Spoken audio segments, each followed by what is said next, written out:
नमस्कार, मैं सोनाली और आप देख रहे हैं न्यूज टाइम मीडिया। यूपी के सीएम योगी आदित्यनाथ ने राजधानी वासियों को एक बड़ी सौगात दी है।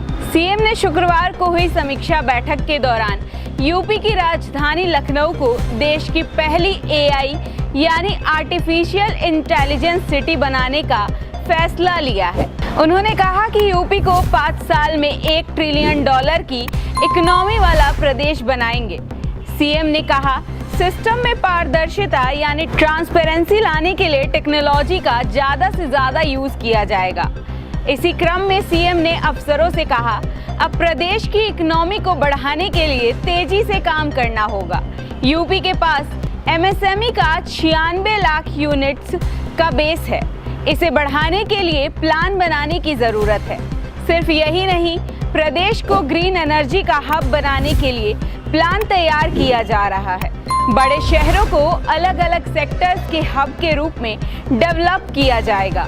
अब नजर डालते हैं सीएम की उन 5 बड़ी बातों पर। सीएम ने कहा कि सभी डिपार्टमेंट आय जनरेट करने के लिए अपने रिसोर्स का यूज करें, कारोबारियों को ट्रांसपेरेंट व्यवस्था दें, ईज ऑफ डूइंग बिजनेस की रैंकिंग में और सुधार किया जाना चाहिए।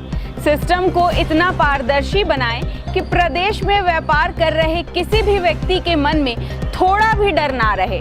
योगी ने कहा कि $1 ट्रिलियन के लिए कोर सेक्टर्स पर फोकस करें। इनमें कृषि, धार्मिक, पर्यटन, विनिर्माण और आईटीएस हमारे कोर सेक्टर्स हैं। इसके अलावा एनर्जी, हेल्थ, शहरी विकास, शिक्षा, फूड प्रोसेसिंग सेक्टर्स पर भी फोकस करने की जरूरत है। यूपी के पोटेंशियल के हिसाब से रणनीति तय करते हुए बड़ा टारगेट अचीव किया जाए। इसके लिए 5 साल की डेडलाइन है। सीएम ने कहा कि जन्म मृत्यु रजिस्ट्रेशन की तर्ज पर ही सभी प्रकार के निर्माण कार्यों का रजिस्ट्रेशन कराएं। इसके लिए टेक्नोलॉजी का यूज करें। शहर और गाँव में होने वाले निर्माण का डेटा हमारे पास होना चाहिए। इसमें किसी भी प्रकार की लापरवाही बर्दाश्त नहीं की जाएगी। इसके अलावा रजिस्टर्ड निर्माण कार्यों के दौरान या बाद में अगर कोई दुर्घटना होती है तो उसके लिए बीमा की व्यवस्था करें। इससे पारदर्शिता बढ़ेगी। ध्यान रखा जाए, कोई भी निर्माण बंजर और अनउपजाऊ भूमि पर ही होना चाहिए, कृषि योग्य भूमि पर नहीं होने पाए। योगी ने आगे कहा कि यूपी पहला राज्य है जहां जिलों की जीडीपी जारी करने का काम किया गया है। कोविड काल में यह काम रुका, लेकिन इससे फिर से शुरू कराया जाए।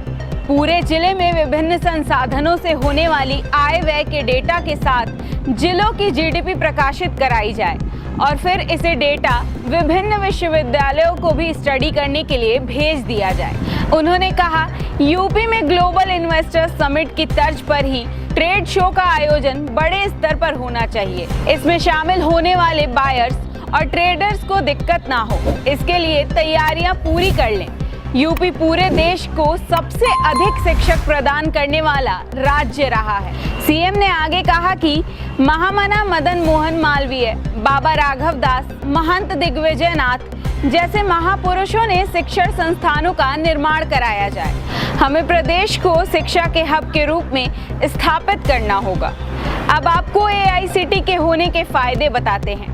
टेक्नोलॉजी का इस्तेमाल करके लखनऊ में इंटीग्रेटेड ट्रैफिक सिस्टम जैसी व्यवस्था लागू की जाएगी, जिससे सड़क दुर्घटना को रोका जा सकता है। बिजली विभाग में स्मार्ट मीटर का इस्तेमाल किया जा रहा है। इससे बिजली की खपत कम करने और रियल टाइम डेटा मिल रहा है। साथ ही सड़कों को सेंसर और सीसीटीवी से लैस किया जाएगा। इससे शहर का रियल टाइम डेटा मिलेगा, जिससे आपात स्थिति में सही निर्णय लिया जा सकेगा और हाई स्पीड इंटरनेट एक्सेस भी दिया जाएगा। आगे की और अपडेट्स के लिए देखते रहें news time media. Camera person Raman के साथ मैं सोनाली सिंह।